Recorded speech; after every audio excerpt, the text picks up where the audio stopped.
Students, welcome back to our biology online class. In our last class, we are discussing about the different cell organelles and their functions and specifications. We are discussing the different cell organelles, especially in the plant cell. In our last class, we are discussing the different plant cells and their cell organelles. That means mitochondria, ribosome, endoplasmic reticulum, vacuole, and Golgi complexes like that. I hope all of you have an idea about that. Now we want to start another historical moment of the microscope and the stages of development in the microscope and the discovery of the electron microscope also. Okay, കഴിഞ്ഞ ക്ലാസ്സിൽ നമ്മൾ പറഞ്ഞത് ഒരു plant സെല്ലിലുള്ള cell ഓർഗാനൈസിനെ കുറിച്ചാണ് പറഞ്ഞത്. Cell ഓർഗാനൈസും അതിൻ്റെ ഫങ്ഷൻസും അതിൻ്റെ സ്പെസിഫിക്കേഷനൊക്കെ നമ്മൾ ഡീറ്റെയിൽ ആയിട്ട് പറഞ്ഞിട്ടുണ്ടായിരുന്നു. അതിൽ ഓരോ പോയിന്റ്സും നമ്മളിങ്ങനെ ഡീറ്റെയിൽ ആയി പറഞ്ഞു. അതിൻ്റെ ഫിഗറും അതേപോലെ തന്നെ അതിൻ്റെ പോയിന്റ്സൊക്കെ എഴുതി അയക്കാൻ പറഞ്ഞിട്ടുണ്ടായിരുന്നു. ഒരു വിധം എല്ലാ കുട്ടികളും എഴുതി അയച്ചിട്ടുണ്ട്. അയക്കാത്തവർ ഇനിയുണ്ട്, അവർ നോട്ട് ചെയ്ത് വെച്ചിട്ടുണ്ട്. എത്രയും പെട്ടെന്ന് അയക്കാൻ വേണ്ടിയിട്ട് ശ്രദ്ധിക്കാം. ദെൻ നമുക്ക് ഇനി പറയാനുള്ളത് സ്റ്റേജസ് ഓഫ് ഡെവലപ്മെന്റ് ആണ്. നമ്മൾ ഈ ചാപ്റ്റർ തുടങ്ങിയപ്പോൾ നമ്മൾ പറഞ്ഞിരുന്നു, കുറച്ച് സയന്റിസ്റ്റിനെയൊക്കെ നമ്മൾ പരിചയപ്പെട്ടതിന് ശേഷം നമ്മൾ ആ സയന്റിസ്റ്റ് നമുക്ക് വാല്യുബിൾ ആയ ഇൻഫർമേഷൻസ് എന്താണ് ഫോർവേഡ് ചെയ്തത് എന്നുള്ളതൊക്കെ നമ്മൾ ഡീറ്റെയിൽ ആയിട്ട് പറഞ്ഞു. ആരാണ് സെല്ല് കണ്ടുപിടിച്ചത്, സെല്ലിലെ ന്യൂക്ലിയസ് ആരാണ് കണ്ടുപിടിച്ചത്, പ്ലാന്റ് സെൽസ് അല്ലെങ്കിൽ plant bodies are made up of cells എന്ന് പറഞ്ഞത് ആരാണ്, animal bodies are made up of cells എന്ന് പറഞ്ഞത് ആരാണ്, അതേപോലെ തന്നെ സെൽ ഡിവിഷൻ, ബൈ ഡിവിഷൻ എന്നൊക്കെ നമ്മൾ പറയുന്ന സെൽ ഡിവിഷൻ നമുക്ക് പറഞ്ഞ ആളാരാണെന്നൊക്കെ നമ്മൾ ഡീറ്റെയിൽ ആയിട്ട് ഇങ്ങനെ പറഞ്ഞു പോയിരുന്നു അല്ലേ. അതുപോലെ തന്നെ സ്റ്റേജസ് ഓഫ് ഡെവലപ്മെന്റ് എന്ന് പറഞ്ഞ് നമ്മൾ ഇനി ഡീറ്റെയിൽ ആയിട്ട് പറയാൻ പോകുന്നത് എന്താണെന്ന് വെച്ച് കഴിഞ്ഞാൽ, ഒരു സെല്ല് എത്രത്തോളം ചെറുതാണ്, എത്രത്തോളം മൈന്യൂട്ടാണ്, അതൊരു മൈക്രോ പാർട്ടിക്കിൾ ആണ് എന്നുള്ളത് നമുക്കറിയാം. മൈക്രോസ്കോപ്പ് ഉണ്ടെങ്കിൽ മാത്രമേ നമുക്ക് എന്ത് കാണാൻ പറ്റുള്ളൂ, ഒരു സെല്ല് കാണാൻ പറ്റുള്ളൂ. എന്താണ് അതിൻ്റെ reason? The size of the cell is comparatively very small. That means it's a micro one, it's a minute one, it's a teeny one. Tiny ഏറ്റവും ചെറുത്, ഏറ്റവും കുഞ്ഞു ഒരു സാധനം എന്ന് നമുക്ക് പറയും. അപ്പോൾ ഇതിനെ നമ്മൾ ഒബ്സർവ് ചെയ്തത് മൈക്രോസ്കോപ്പ് ഉപയോഗിച്ചിട്ടാണ്. അപ്പോൾ നിങ്ങൾ ആലോചിച്ച് നോക്കും, ഒരു സെല്ലിൻ്റെ ഉള്ളിൽ ഒരുപാട് ഡിഫറെൻറ്റ് സെൽ ഓർഗാനൈസ് ഉണ്ട് അല്ലേ. സെൽ ഓർഗാനൈസ് എന്ന് പറഞ്ഞാൽ എന്താ? സെല്ലിൻ്റെ ഉള്ളിൽ ഉണ്ടാകുന്ന ഓരോരോ പാർട്സ്, അതാണ് സെൽ ഓർഗാനൈസ് എന്ന് പറഞ്ഞു കഴിഞ്ഞാൽ. അപ്പോൾ ഒരു സെല്ലിൻ്റെ ഉള്ളിൽ ഒരുപാട് ഡിഫറെൻറ്റ് സെൽ ഓർഗാനൈസ് ഉണ്ട്. ഈ ഡിഫറെൻറ്റ് സെൽ ഓർഗാനൈസേഷൻ ഒബ്സർവ് ചെയ്യണമെങ്കിൽ മൈക്രോസ്കോപ്പിന് നമ്മളൊന്നുകൂടി സൂം ചെയ്യണം അല്ലേ. നിങ്ങളൊക്കെ ക്യാമറ ഉപയോഗിക്കുന്ന ആൾക്കാരാണ്. ഇപ്പോൾ ക്യാമറയിൽ നമ്മളൊരു ഒബ്ജക്റ്റിനെ കാണണം, അല്ലെങ്കിൽ നമ്മൾ വീഡിയോയിൽ നമ്മളൊരു ഒബ്ജക്റ്റിനെ കാണണം. അപ്പോൾ ഒബ്ജക്റ്റ് നമുക്ക് ക്ലിയർ ആവുകയില്ലെങ്കിൽ നമ്മളൊന്നുകൂടി സൂം ചെയ്യും അല്ലേ. അപ്പോൾ ക്യാമറയുടെ ക്ലാരിറ്റി ഉണ്ടെങ്കിൽ നമുക്ക് ആ സൂമിങ് ക്ലിയർ ആയിട്ട് കാണാൻ കഴിയും. അതല്ല, ക്യാമറയുടെ ക്ലാരിറ്റി, ലെൻസിൻ്റെ ക്ലാരിറ്റി കുറവാണെങ്കിൽ അത് നമുക്ക് എന്തല്ല അത്ര ക്ലിയർ ആയിട്ട് ആ ഒബ്ജക്റ്റിനെ നമുക്ക് എന്ത് ചെയ്യാൻ കഴിയില്ല, ഒബ്സർവ് ചെയ്യാൻ കഴിയില്ല. അതുപോലെ തന്നെയായിരുന്നു എന്ത് നമ്മളെ മൈക്രോസ്കോപ്പിൻ്റെ ഡിസ്കവറി എന്ന് പറഞ്ഞു കഴിഞ്ഞാൽ. ആദ്യം ചെറിയ ലെൻസസ് ഒക്കെ ഉപയോഗിച്ചിട്ട് സിമ്പിൾ മൈക്രോസ്കോപ്പ് ഒക്കെ ഉപയോഗിച്ചു. ദെൻ മൈക്രോസ്കോപ്പിലെ ലെൻസസിൻ്റെ പവറിൽ മാറ്റം വരുത്തി. അത് പിന്നെ കോമ്പൗണ്ട് മൈക്രോസ്കോപ്പിലെത്തി. അങ്ങനെ മൈക്രോസ്കോപ്പിൻ്റെ ഡിസ്കവറിയിൽ ആ സ്റ്റേജസ് ഓഫ് ഡെവലപ്മെന്റ് എന്ന് പറഞ്ഞു കഴിഞ്ഞാൽ, ആ ഒരു ഡെവലപ്മെന്റിൽ ഉണ്ടാവുന്ന മാറ്റം എന്ന് പറഞ്ഞു കഴിഞ്ഞാൽ അത് ഭയങ്കരമായിട്ടുണ്ട്. ആ മാറ്റത്തിൽ നിന്നാണ് പിന്നീട് എന്ത് വരുന്നത്, ബയോളജിയിലെ സെല്ലും സെല്ലിൻ്റെ ഉള്ളിലുള്ള ഓർഗനൈസും ന്യൂക്ലിയസ് ഒക്കെ നമുക്ക് എന്ത് ചെയ്യാൻ പറ്റുന്നത്, പഠിക്കാൻ പറ്റുന്നത്. ഓക്കെ, അപ്പോൾ ഈ സ്റ്റേജസ് ഓഫ് ഡെവലപ്മെന്റ് എന്ന് പറഞ്ഞു കഴിഞ്ഞാൽ നമ്മളെ മൈക്രോസ്കോപ്പിന്റെ പവർ കൂടി വരികയും സിമ്പിൾ മൈക്രോസ്കോപ്പിൽ നിന്ന് കോമ്പൗണ്ട് മൈക്രോസ്കോപ്പിലേക്ക് നമ്മൾ എത്തുകയും ചെയ്തു. ഞാൻ പറഞ്ഞിട്ടുണ്ട് ഈ ക്ലാസ്സിന്റെ അല്ലെങ്കിൽ ചാപ്റ്ററിന്റെ തുടക്കത്തിൽ, what is the difference between simple microscope and compound microscope. If you are using A single lens or single lens in A microscope, that's why we are calling a single microscope. If you are using more than one lens, that's why we are calling another one, that means a compound microscope. So ആ ഒരു differences എന്താണെന്നുള്ളത് നിങ്ങൾക്ക് അറിയാം. അപ്പോൾ ഇത് discovery ആണല്ലോ, അല്ലെ stages of development ആണ്. നമ്മൾ ആദ്യം ചെറിയൊരു കാര്യം കണ്ടുപിടിച്ചു, പിന്നെ അതിൻ്റെ മുകളിൽ ഇങ്ങനെ വലിയ കാര്യങ്ങൾ കണ്ടുപിടിച്ചു. ദെൻ അറ്റ് ലാസ്റ്റ് ഫൈനലി നമുക്ക് നമ്മളൊരു ഇലക്ട്രോൺ മൈക്രോസ്കോപ്പ് എന്ന് പറയുന്നൊരു സാധനമാണ് കണ്ടുപിടിച്ചിട്ടുണ്ട്. ഓക്കെ, അത് ഫസ്റ്റത്തെ ഇലക്ട്രോൺ മൈക്രോസ്കോപ്പ് എന്നൊക്കെ പറഞ്ഞു കഴിഞ്ഞാൽ, അതേപോലെ തന്നെ കമ്പാരിറ്റീവ്ലി അതിൻ്റെ സൈസ് എന്ന് പറഞ്ഞു കഴിഞ്ഞാൽ ഇറ്റ്സ് വെരി ബിഗ്, അല്ലെങ്കിൽ വെരി ഹൈ ആണ്. അത് അത്രയും വലുതാണ്. അതാണ് ടെക്സ്റ്റ് ബുക്കിൽ അങ്ങനെ പിക്ചർ അങ്ങനെ കൊടുത്തിട്ടുള്ളത്. ആ ഒരു സ്റ്റേജസ് ഓഫ് ഡെവലപ്മെന്റിന്റെ ഒരു അവസാനം നമുക്ക് ഒരിക്കലും പറയാൻ പറ്റില്ല. കാരണം അതിനേക്കാൾ ഇനിയും നമ്മൾ അപ്ഡേറ്റഡ് ആവാനുണ്ട്. നമ്മളിങ്ങനെ ഒരുപാട് കാലങ്ങൾ ഇങ്ങനെ സഞ്ചരിക്കുമ്പോഴാണ് നമുക്ക് എന്ത് ചെയ്യാൻ കഴിയുന്നത്, ആ ഡിഫറൻസസ് മനസ്സിലാവുന്നത്.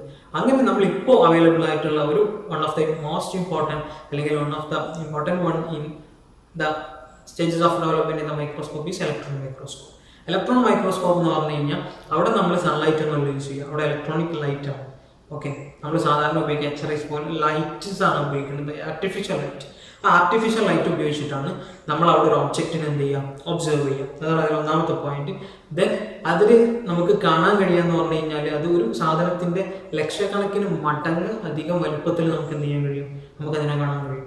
ഓക്കെ, അതുകൊണ്ട് തന്നെ ഈ സെല്ലിന്റെ ഉള്ളിലുള്ള ഓരോ പാർട്സിനെയും നമുക്ക് ഡീറ്റെയിൽ ആയിട്ട് പഠിക്കാൻ എന്ത് കഴിഞ്ഞു, ഈ സ്റ്റേജസ് ഓഫ് ഡെവലപ്മെന്റ് അഥവാ മൈക്രോസ്കോപ്പ് കണ്ടുപിടിക്കുക അഥവാ ഇലക്ട്രോണിക് മൈക്രോസ്കോപ്പ് ഒക്കെ വന്നതോട് കൂടിയിട്ട് ഒരു സെല്ലിന്റെ ഉള്ളിലുള്ള എല്ലാ പാർട്സിനും, ഇപ്പോൾ ഒരു റൈബോസോം എടുക്കുക, ആ റൈബോസോമിന്റെ ഉള്ളിൽ നടക്കുന്ന എല്ലാ സംഭവങ്ങളും എത്ര മൈന്യൂട്ട് ആവട്ടെ, ആ മൈന്യൂട്ട് ആയിട്ടുള്ള ഓരോ സംഭവങ്ങളെയും നമുക്ക് അത്രയും ഡീറ്റെയിൽ ആയിട്ട് പറയാൻ എവിടെ സാധിച്ചു, അത് നമ്മളെ ഇലക്ട്രോൺ മൈക്രോസ്കോപ്പിന്റെ സപ്പോർട്ടോട് കൂടി നമുക്കത് സഹായിച്ചു. അങ്ങനെ നമ്മൾ ഇലക്ട്രോൺ മൈക്രോസ്കോപ്പ് കണ്ടെത്തി, സെൽ ഓർഗനൈസ് ഒക്കെ നമ്മൾ പറഞ്ഞു. ദെൻ ഒരു സെല്ലിന്റെ ഏറ്റവും ഇമ്പോർട്ടൻറ്റ് പാർട്ട് എന്ന് നമ്മൾ ഇത്രയും കാലം വിളിച്ചത്, നിങ്ങൾ പ്രീവിയസ് ക്ലാസ്സുകളിൽ already learn from your previous classes, nucleus is the important part or the major part of the cell. നമ്മൾ അങ്ങനെ പറഞ്ഞിട്ടുണ്ടല്ലേ, ഒരു സെല്ലിന്റെ ഏറ്റവും ഇമ്പോർട്ടൻ്റ് ആയിട്ടുള്ള അല്ലെങ്കിൽ ഏറ്റവും മേജർ ആയിട്ടുള്ള അല്ലെങ്കിൽ ഏറ്റവും കൂടുതൽ ഫംഗ്ഷൻ ചെയ്യുന്ന ഒരു പാർട്ടായിട്ട് നമ്മൾ എപ്പോഴും ആരെ പറയാറുണ്ട്, ന്യൂക്ലിയസിനെ പറയാറുണ്ട്. ഈ ന്യൂക്ലിയസിനെ ഒബ്സർവ് ചെയ്യണമെങ്കിലും നമുക്ക് എന്ത് വേണമായിരുന്നു, ഈ ഇലക്ട്രോൺ മൈക്രോസ്കോപ്പിന്റെ സപ്പോർട്ട് വേണമായിരുന്നു. കാരണം എന്താ, ഒരു സെല്ലിന്റെ ഉള്ളിലെ സെന്ററിലുള്ള അതിനേക്കാൾ ചെറിയൊരു ഭാഗമാണ് ന്യൂക്ലിയസ് എന്ന് പറഞ്ഞാൽ. ആ ന്യൂക്ലിയസിന് ഈ സെല്ലിനെ പോലെ തന്നെ ഡിഫറെന്റ് പാർട്സ് ഉണ്ട്. ആ പാർട്സ് ഒക്കെ നമുക്ക് ഒബ്സർവ് ചെയ്യണമെങ്കിൽ നമ്മളിൽ അത്രയും വെൽ എക്യുപ്പൈഡ് ആയിട്ടുള്ള ഒരു മെഷീനറീസ് അല്ലെങ്കിൽ ഒരു ഒബ്ജക്റ്റ് വേണം. അതിനാണ് നമ്മൾ എന്ത് ഉപയോഗിച്ചത്, ഇലക്ട്രോൺ മൈക്രോസ്കോപ്പ് ഉപയോഗിച്ചത്. എനിവേ നമ്മൾ അതൊക്കെ ആ കണ്ടുപിടുത്തങ്ങൾക്കൊക്കെ ശേഷം നമ്മൾ ഇലക്ട്രോൺ മൈക്രോസ്കോപ്പിന്റെ സഹായത്തോടു കൂടി നമ്മൾ സെൽ ഓർഗനൈസിനെ കുറിച്ചും സെല്ലിനെ കുറിച്ചും മൈക്രോ ഓർഗാനിസംസ് മൈന്യൂട്ട് പാർട്ടിക്കിൾസിനെ കുറിച്ചൊക്കെ ഡീറ്റെയിൽ ആയിട്ട് പഠിച്ചു. അങ്ങനെ നമ്മൾ എങ്ങിട്ട് വരികയാണ്, ഒരു സെല്ലിന്റെ ഇമ്പോർട്ടൻറ്റ് പാർട്ടായിട്ടുള്ള ന്യൂക്ലിയസിലേക്ക് വരികയാണ്. ന്യൂക്ലിയസിൽ വന്നപ്പോൾ ഫസ്റ്റത്തെ ക്വസ്റ്റ്യൻ എന്താണെന്ന് വെച്ച് കഴിഞ്ഞാൽ, നമ്മൾ എപ്പോഴും പറയാറുണ്ട് ന്യൂക്ലിയസ് എന്ന് പറഞ്ഞു കഴിഞ്ഞാൽ അത് ഇമ്പോർട്ടൻ്റ് ആണ് അല്ലെ.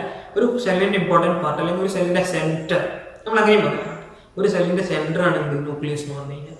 അപ്പോൾ സ്വാഭാവികമായും ഫസ്റ്റത്തെ ക്വസ്റ്റ്യൻ തന്നെ എന്താവണം, എന്തുകൊണ്ടാണ് ഒരു സെല്ലിന്റെ സെന്റർ എന്ന് പറഞ്ഞു കഴിഞ്ഞാൽ അത് ന്യൂക്ലിയസ് ആണെന്ന് പറയാനുള്ള റീസൺ എന്താണ് എന്നുള്ളതാണ് ഫസ്റ്റത്തെ ക്വസ്റ്റ്യൻ. നമുക്ക് ആർക്കും തോന്നും റൈബോസോം ഉണ്ട്, എൻഡോപ്ലാസ്മിക് റെറ്റിക്യുലം ഉണ്ട്, ഗോൾഗി കോംപ്ലക്സസ് ഉണ്ട്, വാക്യൂൾ ഉണ്ട്. ഇങ്ങനെ ഒരു ഹ്യൂമൻ ബോഡിയിൽ അല്ലെങ്കിൽ ഒരു അതർ ഓർഗാനിസംസിൽ അല്ലെങ്കിൽ ഒരു പ്ലാന്റ് സെല്ലിൽ ഉള്ള സെൽ ഓർഗനൈസിനൊന്നുമില്ലാത്ത ഇമ്പോർട്ടൻസ് നമ്മൾ ആർക്ക് കൊടുത്തു, ഒരു ന്യൂക്ലിയസിന് കൊടുത്തു. എന്തുകൊണ്ടാണ് നമ്മൾ അതിനെ വിളിക്കാൻ അല്ലെങ്കിൽ ന്യൂക്ലിയസിന് വിളിക്കും, ന്യൂക്ലിയസിന് ഇമ്പോർട്ടൻറ്റ് അല്ലെങ്കിൽ സെൻറ്റർ ഓഫ് ദ സെൽ എന്ന് പറയാനുള്ള കാരണം എന്നാണ് നമുക്ക് ഡിസ്കസ് ചെയ്യാൻ പറ്റും. ഇനി തുടങ്ങാം. എല്ലാവരും ശ്രദ്ധിച്ചിരിക്കണം, ടെക്സ്റ്റ് ബുക്കിൽ കൊടുത്തിട്ടുണ്ട് nucleus is the centre of nucleus എന്ന് പറഞ്ഞിട്ട് അതിൻ്റെ ഒരു എക്സ്പ്ലനേഷൻ ഒരു പാരഗ്രാഫിൽ അവിടെ കൊടുത്തിട്ടുണ്ട്. എല്ലാവരും ശ്രദ്ധിക്കുക. അതിൻ്റെ ഒരു കൺക്ലൂഷൻ അല്ലെങ്കിൽ അതിൻ്റെ ഒരു ചുരുക്കം ഞാൻ പറഞ്ഞുതരാം.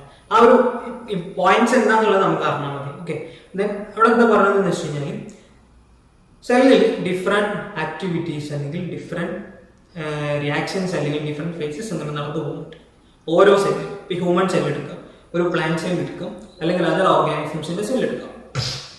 അതിലൊക്കെ ഡിഫറെൻറ്റ് ആക്ടിവിറ്റീസ് അല്ലെങ്കിൽ ഡിഫറെൻറ്റ് റിയാക്ഷൻസ് അല്ലെങ്കിൽ ഡിഫറെൻറ്റ് ആയിട്ടുള്ള ഫേസസ് അങ്ങനെ കടന്നു പോകുന്നുണ്ട്. ഇങ്ങനെ ലൈഫ് ആക്ടിവിറ്റീസ് ഒരു സെല്ലിൽ പ്രോസസ് ചെയ്യണമെങ്കിൽ അല്ലെങ്കിൽ അതങ്ങനെ നടന്നു പോകണമെങ്കിൽ എന്താവശ്യമാണ്, പ്രോട്ടീൻ എന്ന് പറയുന്ന ബയോമോളിക്യൂൾ അഥവാ നമ്മളെ ബോഡിയിലെ ഇമ്പോർട്ടൻ്റ് ആയിട്ടുള്ള ഒരു കമ്പോണന്റ് അല്ലെങ്കിൽ ഒരു കോമ്പൗണ്ട് അല്ലെങ്കിൽ കമ്പോണന്റ് ആണ് പ്രോട്ടീൻ എന്ന് പറഞ്ഞു കഴിഞ്ഞാൽ. അപ്പോൾ പ്രോട്ടീൻ എന്ന് പറഞ്ഞു കഴിഞ്ഞാൽ ഇറ്റ്സ് വെരി ഇമ്പോർട്ടൻറ്റ്. ഈ പ്രോട്ടീൻ വളരെ ഇമ്പോർട്ടൻ്റ് ആണ്. ഓക്കെ, അപ്പോൾ ഈ പ്രോട്ടീൻ്റെ പ്രൊഡക്ഷൻ എന്ന് പറഞ്ഞു കഴിഞ്ഞാൽ അത് നമ്മൾ സെല്ലിൻ്റെ ഉള്ളിലുണ്ട്, സെല്ലിൻ്റെ ഉള്ളിലുണ്ട് ഒരു നെറ്റ്വർക്ക് സ്ട്രക്ചർ, ക്രൊമാറ്റിൻ റെറ്റിക്കുലം. എന്താണ് നമ്മളതിനെ വിളിക്കുക, ക്രൊമാറ്റിൻ റെറ്റിക്കുലം. ഈ ക്രൊമാറ്റിൻ റെറ്റിക്കുലത്തിൻ്റെ സഹായത്തോട് കൂടിയിട്ടാണ് നമ്മൾ എന്ത് ചെയ്യുന്നത്, സിന്തസിസ് ഓഫ് പ്രോട്ടീൻ പോസിബിൾ ആണ്. ഓക്കെ, അങ്ങനെ പറഞ്ഞു കഴിഞ്ഞാൽ വളരെ ഈസി ആയിട്ട് പറയാം, ഒരു സെല്ലിന്റെ ഉള്ളിലുള്ള ഒരു മേജർ കമ്പോണന്റ് അല്ലെങ്കിൽ സെന്റർ ആണ് ന്യൂക്ലിയസ്. ഈ ന്യൂക്ലിയസിന്റെ ഉള്ളിലുള്ള ഒരു മെയിൻ ആളാണ് ജീൻ എന്ന് പറഞ്ഞു കഴിഞ്ഞാൽ. വളരെ ചുരുക്കത്തിൽ നിങ്ങൾ ആദ്യമായിട്ട് എനിക്ക് ഈ ഒരു ടേം കേൾക്കണത് അല്ല, നിങ്ങൾ ഇനി അങ്ങോട്ട് വായിച്ച് പഠിക്കുമ്പോൾ ഈ ടേം നിങ്ങൾക്ക് ഫെമിലിയർ ആവണം. ജീൻ എന്ന് പറഞ്ഞു കഴിഞ്ഞാൽ അതൊരു ക്യാരക്ടറിനെ അതല്ലെങ്കിൽ അത് നമ്മളെ ബോഡിയിലുള്ള ഒരു ആക്ടിവിറ്റിനെ കൺട്രോൾ ചെയ്യണ ഒരു സാധനമാണ് ഇത് ജീൻ എന്ന് പറഞ്ഞു കഴിഞ്ഞാൽ. അപ്പോൾ നമ്മുടെ ബോഡിയിൽ പ്രോട്ടീൻ സിന്തസിസ് കൺട്രോൾ ചെയ്യുന്നത് ജീനാണ്. ആരാണ്? പ്രോട്ടീൻ സിന്തസിസ് കൺട്രോൾ ചെയ്യുന്നത് ജീനാണ്. ഈ ജീന് എവിടെയാണുള്ളത്? ക്രൊമാറ്റിൻ റെറ്റിക്കുലത്തിലാണ്. എന്താ ക്രൊമാറ്റിൻ റെറ്റിക്കുലം എന്ന് പറഞ്ഞു കഴിഞ്ഞാൽ ഒരു നെറ്റ്വർക്ക് സ്ട്രക്ചറാണ്. നമ്മൾ ഡീറ്റെയിൽ ആയിട്ട് ന്യൂക്ലിയസ് പറയുമ്പോൾ പറയും. ഒരു ക്രൊമാറ്റിൻ റെറ്റിക്കുലം എന്ന് പറഞ്ഞാൽ ഒരു നെറ്റ്വർക്ക് സ്ട്രക്ചർ. നെറ്റ്വർക്ക് സ്ട്രക്ചർ എന്ന് പറഞ്ഞു കഴിഞ്ഞാൽ ഈ വലക്കണ്ണിയായിട്ട് ഇങ്ങനെ ഇങ്ങനെയൊക്കെ ഇങ്ങനെ പണഞ്ഞു കിടക്കുന്ന ഒരു വല പോലെയുള്ള ഒരു സ്ട്രക്ചറാണ് അതിൻ്റെ ഈ ക്രൊമാറ്റിൻ റെറ്റിക്കുലം എന്ന് പറഞ്ഞു കഴിഞ്ഞാൽ. അപ്പോൾ ഈ ക്രൊമാറ്റിൻ റെറ്റിക്കുലത്തിലാണ് ആരുള്ളത്? ജീനുള്ളത്. ഈ ജീനാണ് പ്രോട്ടീൻ സിന്തസിസ് നടത്തുക. ഒരു സെല്ലിനെ സംബന്ധിച്ചിടത്തോളം പ്രോട്ടീൻ എന്ന് പറഞ്ഞു കഴിഞ്ഞാൽ എന്താണ്? അത്രയും ഇമ്പോർട്ടൻ്റ് ആയിട്ടുള്ള ഒരു കമ്പൗണ്ടാണ്. ഓക്കെ, അപ്പോൾ ഈ ഇമ്പോർട്ടൻ്റ് ആയിട്ടുള്ള സാധനം ഉണ്ടാവണമെങ്കിൽ ആരുണ്ടാവണം? ജീൻ ഉണ്ടാവണം. ജീൻ എവിടെയുള്ളത്? ക്രൊമാറ്റിൻ റെറ്റിക്കുലത്തിലാണ്. ക്രൊമാറ്റിൻ റെറ്റിക്കുലം എവിടെയാണ്? ന്യൂക്ലിയസിലാണ്. അതുകൊണ്ടാണ് നമ്മൾ എന്ത് പറയുന്നത്? ന്യൂക്ലിയസ് ആണ് ഒരു സെല്ലിന്റെ സെന്റർ എന്ന് പറയാനുള്ള കാരണം. എന്താ പറയുന്നത്?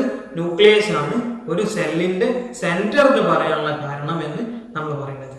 ഓക്കെ, എല്ലാവരും ടെക്സ്റ്റ് ബുക്ക് എടുക്കുക. ടെക്സ്റ്റ് ബുക്കിൽ ആ ഒരു ലൈൻസും കൂടി ഞാൻ എന്ത് ചെയ്തുതരാം, വായിച്ചു പറഞ്ഞുതരാം. എന്നാൽ നിങ്ങൾക്ക് ഒന്നും കൂടി എന്ത് ചെയ്തോളൂ, ഒന്നും കൂടി ക്ലിയർ ആവും. ഓക്കെ, ടെക്സ്റ്റ് ബുക്കിൽ ഉപയോഗിച്ച ഒരു സൈഡ് ഹെഡിങ്ങിലൂടെ തന്നെ നമുക്ക് എന്ത് പോകാം? Nucleus the regulatory centre of the cell എന്നാണ് എവിടെ കൊടുത്തിട്ടുള്ളത്? ടെക്സ്റ്റ് ബുക്കിൽ കൊടുത്തിട്ടുള്ളത്. Okay, isn't it necessary to control and coordinate in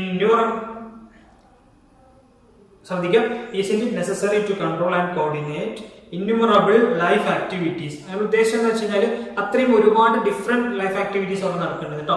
in the sense the various proteins, ശ്രദ്ധിക്കണം, ഇമ്പോർട്ടന്റ് ആണ്, നല്ലോണം നോട്ട് ചെയ്യണം. The various proteins produced in the cell play a major role in regulating various activities in the cell. ഒരു സെല്ലിൽ ഒരുപാട് different activities നടക്കുന്നുണ്ട്. ഈ different ആക്ടിവിറ്റീസിനൊക്കെ control ചെയ്യണമെന്നുണ്ടെങ്കിൽ ഈ ഡിഫറെന്റ് ആക്ടിവിറ്റീസിനൊക്കെ കൺട്രോൾ ചെയ്യാൻ പറ്റുന്ന ഒരു ബയോമോളിക്യൂളാണ് ആര്?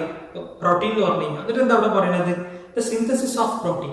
എന്താണ് സിന്തസിസ് ഓഫ് പ്രോട്ടീൻ? നമ്മൾ ഈ വാക്ക് നമ്മൾ അവിടെ ഉപയോഗിച്ചിട്ടുണ്ട്. റൈബോസോമിൽ ഉപയോഗിച്ചിട്ടുണ്ട് അല്ലെ. സിന്തസിസ് ഓഫ് പ്രോട്ടീൻ എന്ന് പറഞ്ഞു കഴിഞ്ഞാൽ പ്രൊഡക്ഷൻ അല്ലെങ്കിൽ ഉണ്ടാക്കുക. The synthesis of protein is under the control of genes. അത് എന്തിന്റെ കൺട്രോളിലാണ്? Under the control of gene. ജീനാണ് ഇത് കൺട്രോൾ ചെയ്യുന്നത്. In the chromatin reticulum in the nucleus. ആ ജീൻ എവിടെയാണ്? ക്രൊമാറ്റിൻ റെറ്റിക്കുലത്തിനാണ്. ആ ക്രൊമാറ്റിൻ റെറ്റിക്കുലം ന്യൂക്ലിയസിനാണുള്ളത്. Hence the nucleus is considered as the regulatory center of the cell. ഇതുകൊണ്ടാണ് നമ്മൾ എന്ത് പറയുന്നത്? ന്യൂക്ലിയസ് എന്ന് പറഞ്ഞു കഴിഞ്ഞാൽ ഒരു സെല്ലിന്റെ റെഗുലേറ്ററി സെന്റർ എന്നാണ് നമ്മൾ പറയാനുള്ള കാരണം. റെഡിയാണല്ലോ? നമ്മളിപ്പോൾ എന്താ പറഞ്ഞത്? പ്രോട്ടീൻ ആണ് ഒരു സെല്ലിലുള്ള എല്ലാ ലൈഫ് ആക്ടിവിറ്റീസിനും സപ്പോർട്ട് ചെയ്ത് കൊടുക്കുന്നത്. ആ പ്രോട്ടീൻ എവിടെ നിന്നാണ് സിന്തസൈസ് ചെയ്യുന്നത്? അതൊരു ജീനാണ് പ്രോട്ടീൻ സിന്തസിസ് കൺട്രോൾ ചെയ്യുന്നത്. ആ ജീൻ എവിടെയാണ്? Chromatin reticulum. ആ ക്രൊമാറ്റിൻ റെറ്റിക്കുലം എവിടെയാണ്? ന്യൂക്ലിയസിലാണ്. അതുകൊണ്ടാണ് ന്യൂക്ലിയസിനെ നമ്മൾ എന്ത് വിളിക്കുന്നത്? The regulatory centre of the cell എന്ന് വിളിക്കുന്നത്. റെഡിയാണോ? അപ്പൊ ഇനി നിങ്ങളോട് ആരെങ്കിലും ചോദിക്കുകയാണ്, നമ്മൾ എപ്പോഴും പറയാറുണ്ട് സെല്ലിന്റെ ഒരു ഇമ്പോർട്ടന്റ് പാർട്ടാണ് അല്ലെങ്കിൽ റെഗുലേറ്ററി സെന്റർ ആണ് ന്യൂക്ലിയസ് എന്നൊക്കെ പറഞ്ഞാൽ അതിന് നിങ്ങൾ എങ്ങനെ സജസ്റ്റ് ചെയ്യുമെന്ന് ചോദിച്ചു കഴിഞ്ഞാൽ അതിനുള്ള കറക്റ്റ് ആയിട്ടുള്ള ആൻസർ ആണ് നമ്മളിപ്പോൾ പറഞ്ഞത്. എന്താണ്? Protein is very essential for the cell activities. Okay, സെല്ലിൽ നടക്കുന്ന ആക്ടിവിറ്റീസ് പ്രോട്ടീൻ വെരി എസെൻഷ്യൽ ആണ്. The protein synthesis is under the control of a gene. Okay, gene is present in the chromatin reticulum in the nucleus. ന്യൂക്ലിയസിന്റെ ഉള്ളിലുള്ള chromatin reticulum ആണുള്ളത്, gene ഉള്ളത്. Hence we are calling എന്ത്? നമ്മൾ അതുകൊണ്ടാണ് എന്ത് വിളിക്കുന്നത്? The regulatory center of the nucleus is the regulatory center of the cell is nucleus എന്ന് നമ്മൾ വിളിക്കാനുള്ള കാരണം. റെഡി ആണല്ലോ? ഓക്കെ, ഇനി നമുക്ക് എന്ത് പറയണം? നമ്മൾ സെല്ല് പഠിച്ചപ്പോൾ സെല്ലിന്റെ ഡിഫറെന്റ് പാർട്സ് പഠിച്ചില്ലേ? അതുപോലെ തന്നെ നമ്മൾ ന്യൂക്ലിയസിനെ പഠിക്കാൻ പോകും. ന്യൂക്ലിയസിൽ ആരൊക്കെയുണ്ട്? അതിൽ ഒന്ന് രണ്ട് ടേംസ് നമ്മൾ എവിടെ പറഞ്ഞു? നമ്മൾ ഇവിടെ ഇപ്പോൾ പറഞ്ഞിട്ടുണ്ട്. ഇനിയും നമ്മൾ എന്ത് ചെയ്യാം? ആ പിക്ചറിലേക്ക് വരാം. എല്ലാവരും എന്ത് ചെയ്യാം? ടെക്സ്റ്റ് ബുക്കിലെ പിക്ചർ എടുക്കുക. ഓക്കെ, ശ്രദ്ധിച്ചോ? പിക്ചറിൽ എന്തൊക്കെയാണ് ഡിഫറെന്റ് പോയിന്റ്സ്? വളരെ എളുപ്പമാണ് കേട്ടോ. സെല്ല് പഠിച്ചു കഴിഞ്ഞ സ്ഥിതിക്ക് നമുക്ക് വലിയ ബുദ്ധിമുട്ടൊന്നും ഉണ്ടാവില്ല. പറയാൻ വളരെ ഈസി ആയിട്ട് നമുക്ക് എന്ത് ചെയ്യാൻ കഴിയും? നമുക്ക് പറയാൻ കഴിയും. റെഡി ആണല്ലോ? ഫസ്റ്റ് ഞാൻ ഓരോ പോയിന്റ്സ് പറഞ്ഞുതരാം. First one is nuclear membrane. എന്താണ്? സെൽ മെംബ്രെയിൻ ഉണ്ടായിരുന്നില്ല സെല്ലിന്, അതേപോലെയുള്ള ആളാണ് nuclear membrane. Then nucleoplasm. Cytoplasm ഉണ്ടായിരുന്നില്ല സെല്ലിന്, അതേപോലെയുള്ള ആളാണ് ന്യൂക്ലിയോപ്ലാസം. Then nucleolus. ന്യൂക്ലിയോലസ് എന്ന് പറഞ്ഞു കഴിഞ്ഞാൽ ന്യൂക്ലിയസിന്റെ സെന്റർ.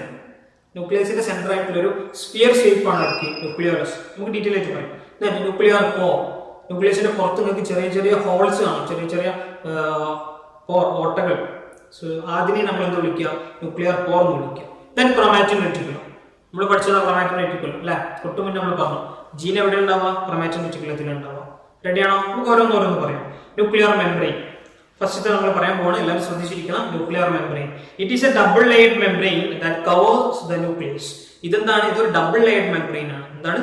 ഡബിൾ ലെയർഡ് മെംബ്രെയിൻ ആണ്. ഈ ഡബിൾ ലെയർ മെംബ്രെയിൻ ആണ് ഇതിനെ കവർ ചെയ്യുന്നത്, ന്യൂക്ലിയസിനെ കവർ ചെയ്യുന്നത്. ജസ്റ്റ് ഒരു കവറിംഗ് മെംബ്രെയിൻ ആണ്. Then nucleoplasm. എളുപ്പമാണ് കേട്ടോ. It is the fluid part of the nucleus. ഇതാണ് എന്ത്? Fluid part of the nucleus. നമ്മൾ സൈറ്റോപ്ലാസം എന്താ പറഞ്ഞിരുന്നത്? The fluid part of the cell. അത് മാറിയിട്ട് എന്താവും? The fluid part of the nucleus. അപ്പൊ പേര് മാറും, nucleoplasm. Nucleolus and chromatin reticulum are seen here. ഇവിടെ എന്ത് കാണുന്നത്? ന്യൂക്ലിയോലസ്. ന്യൂക്ലിയോലസ് എന്ന് പറഞ്ഞു കഴിഞ്ഞാൽ ന്യൂക്ലിയസിന്റെ സെന്റർ. അതേപോലെ തന്നെ ക്രോമാറ്റിൻ റെറ്റിക്കുലം. എന്താ ന്യൂക്ലിയോലസ് എന്ന് പറഞ്ഞു കഴിഞ്ഞാൽ? They are spherical bodies. എന്താണ്? അവരെന്താണ്? സ്ഫെറിക്കൽ ആണ്. സ്ഫെറിക്കൽ എന്ന് പറഞ്ഞു കഴിഞ്ഞാൽ നമ്മൾ എർത്തിന്റെ ഒക്കെ ഷേപ്പ് അല്ലെ. That play a major role in the synthesis of ribosome. അവരാണ് എന്ത് സിന്തസിസ് നടത്തുന്നത്? റൈബോസോമിന്റെ സിന്തസിസ്. ആരാ റൈബോസോം? പ്രോട്ടീൻ സിന്തസിസ് നടക്കുന്ന സെല്ലിലെ പാർട്ടാണ് ആര്? റൈബോസോം. ആ റൈബോസോമിന്റെ സിന്തസിസിനെ സപ്പോർട്ട് ചെയ്യുന്ന ആളാണ് ആര്? ന്യൂക്ലിയോലസ് എന്ന് പറഞ്ഞു കഴിഞ്ഞാൽ. Then nuclear pore. എന്തിനാണ് ചെറിയ ഹോൾസ് എന്ന് നമുക്ക് നോക്കാം. Nuclear pores are the pores in the nuclear membrane.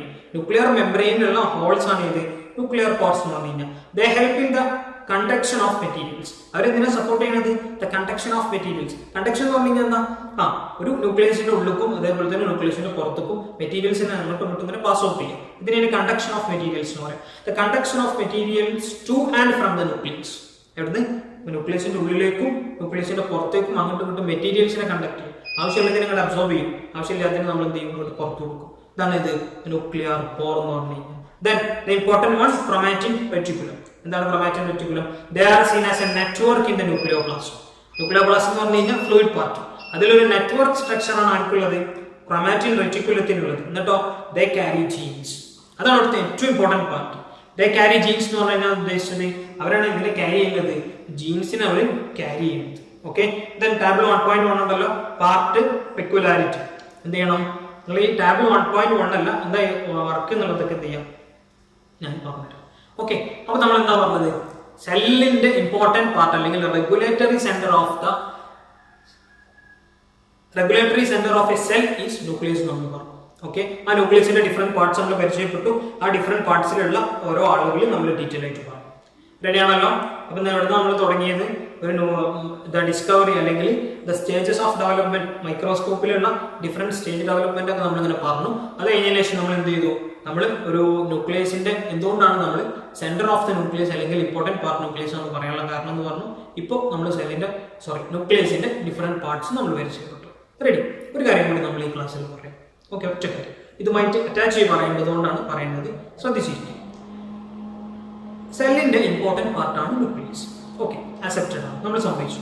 പക്ഷേ ഇവിടെ ഇമ്പോർട്ടന്റ് ആയിട്ടുള്ള ഒരു കാര്യം എന്താണെന്ന് വെച്ച് കഴിഞ്ഞാൽ ന്യൂക്ലിയസ് ഇല്ലാത്ത ഓർഗാനിസംസ് ഉണ്ട്. ഓക്കെ. ഓർഗാനിസംസിനെ നമ്മളെ വേൾഡിലുള്ള ഓർഗാനിസംസിനെ നമ്മൾ എന്ത് ചെയ്തിട്ടുണ്ട്? ഡിസ്ട്രിബ്യൂട്ട് ചെയ്തിട്ടുണ്ട് on the basis of the presence of nucleus. Okay. ന്യൂക്ലിയസിന്റെ പ്രസൻസിൽ നമ്മൾ എന്ത് ചെയ്തിട്ടുണ്ട്? ഓർഗാനിസംസിനെ എന്ത് ചെയ്തിട്ടുണ്ട്? ഡിഫറൻഷിയേറ്റ് ചെയ്തിട്ടുണ്ട്. എങ്ങനെയാണെന്ന് വെച്ച് കഴിഞ്ഞാൽ ന്യൂക്ലിയസ് പ്രസന്റ് ആയ ഓർഗാനിസംസിനെ നമ്മളൊരു പേര് വിളിക്കും, ന്യൂക്ലിയസ് ആബ്സെന്റ് ആയ ഓർഗാനിസംസിനെ നമ്മൾ വിളിക്കും. ഓക്കെ. നമ്മൾ ഡിസ്റ്റിങ്വിഷ് ചെയ്യാൻ പോകും. ഫോർ എക്സാമ്പിൾ ഇപ്പോൾ ഹ്യൂമൻ ബീങ്സ് നമുക്ക് പെട്ടെന്ന് മനസ്സിലാവും. നമ്മളെ കാര്യം പറയും. ഹ്യൂമൻ ബീങ്സിന് സെല്ലുണ്ട്, സെല്ലിൽ ന്യൂക്ലിയസ് ഉണ്ട്. എങ്ങനെ? ഹ്യൂമൻ ബീങ്സിന് സെല്ലുണ്ട്, സെല്ലിൽ ന്യൂക്ലിയസ് ഉണ്ട്. നമ്മൾ എന്താണ്? നമ്മൾ സെല്ലിൽ ന്യൂക്ലിയസ് ഉള്ള ആൾക്കാരാണ്. അപ്പോൾ ന്യൂക്ലിയസ് പ്രസന്റ് ആണ്. നമ്മളെ വിളിക്കുന്ന പേരാണ് യൂക്കാരിയോട്ടിക് ഓർഗാനിസം. എന്താ വിളിക്കുക? ഓക്കെ, സ്പെല്ലിംഗ് മാറരുത്.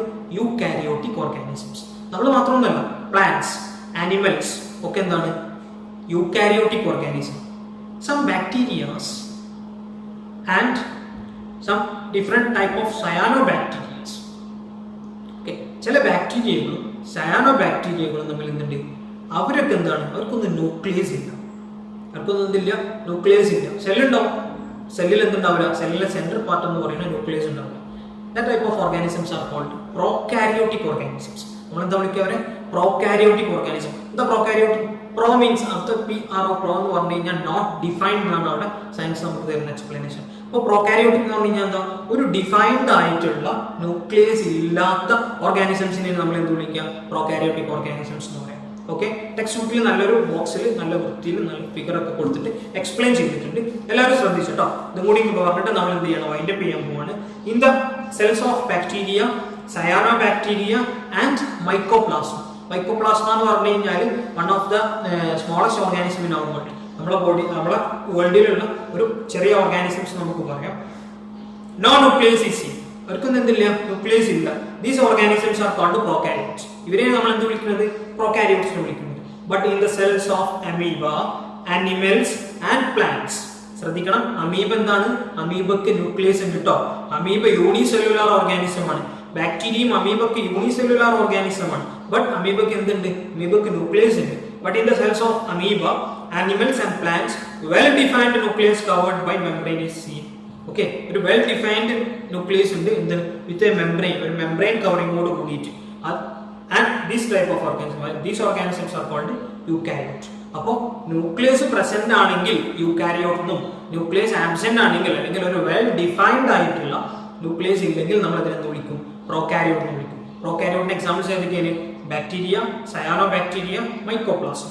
എക്സാമ്പിൾ ഇമ്പോർട്ടന്റ് ആണ്, കാരണം എക്സാമിന് ചോദിക്കും. ദെൻ എന്താണ് പ്രോകാരിയോട്ടിന് എക്സാമ്പിൾ ആണ് ഇത്, ന്യൂക്ലിയസ് ഇല്ലാത്ത, ന്യൂക്ലിയസ് ആബ്സെന്റ് ആയ ആൾക്കാരാണ് bacteria, cyano bacteria, mycoplasma. Then nucleus present ആയ യൂകാരിയോട്ടിക് ഓർഗാനിസംസ് ആണ് അത് plants, animals and amoeba. Okay, ഇനി നമ്മൾ എവിടുന്ന് തുടങ്ങിയത്, സ്റ്റേജസ് ഓഫ് ഡെവലപ്മെന്റ്,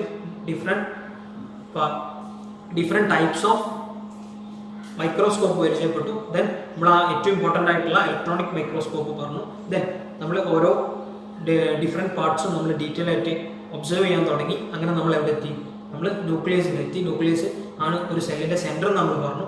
ആ സെല്ലിൻ്റെ സെൻറ്റർ എന്തുകൊണ്ടാണ് ന്യൂക്ലിയസ് എന്ന് പറയാനുള്ള റീസൺ നമ്മൾ പറഞ്ഞു. ദെൻ ന്യൂക്ലിയസിൻ്റെ ഡിഫറെൻറ്റ് പാർട്സ് നമ്മൾ പരിചയപ്പെട്ടു, അതിൻ്റെ പെക്യുലാരിറ്റീസും നമ്മൾ, അതിൻ്റെ ഇമ്പോർട്ടൻസും നമ്മൾ പറഞ്ഞു. ദെൻ ന്യൂക്ലിയസ് പ്രസന്റ് ആയ ഓർഗാനിസംസിനെ നമ്മൾ എന്താണ് വിളിക്കുക, ന്യൂക്ലിയസ് ആബ്സെന്റ് ആയ ഓർഗാനിസംസിനെ നമ്മൾ എന്താ വിളിക്കുക, അവർക്കുള്ള എക്സാമ്പിൾസ് അടക്കം നമ്മൾ പറഞ്ഞു. ഇത്രയും കാര്യങ്ങളാണ് പറയാനുള്ളത്. ഇത്രയും കാര്യങ്ങൾ എന്താണോ നമ്മൾ പറഞ്ഞത് അത് തന്നെ നോട്ട് ചെയ്യാനുള്ളത്. ശ്രദ്ധിക്കുക. ഫസ്റ്റ് നിങ്ങൾക്ക് ചെയ്യാനുള്ളത് എന്താണെന്ന് വെച്ച് കഴിഞ്ഞാൽ the regulatory centre of the nucleus എന്ന് പറഞ്ഞിട്ട് ആ പോയിന്റ്സ് എന്തുകൊണ്ടാണ് നമ്മളത് പറയുന്നത് എന്നുള്ളത് ജസ്റ്റ് ഒരു പാരഗ്രാഫിലായിട്ട് എഴുതുക. ദെൻ ന്യൂക്ലിയസിനെ വരക്കണം, ഡ്രോ ചെയ്ത് ലാബൽ ചെയ്ത് അതിൻ്റെ ആ പെക്യുലാരിറ്റീസ് ടെക്സ്റ്റ് ബുക്കിലുള്ളത് പോലെ തന്നെ എഴുതണം. ദെൻ സൈഡ് ഹെഡിങ് കൊടുക്കുക, പ്രോകാരിയോട്ട് എന്ന് കൊടുക്കുക, ദ പ്രോകാരിയോട്ട് എഴുതുക, യുക്കാരിയോട്ട് എന്ന് കൊടുക്കുക, യുക്കാരിയോട്ട് കൊടുക്കുക. എക്സാമ്പിൾസ് എഴുതാനും മറക്കരുത്. Okay, anyway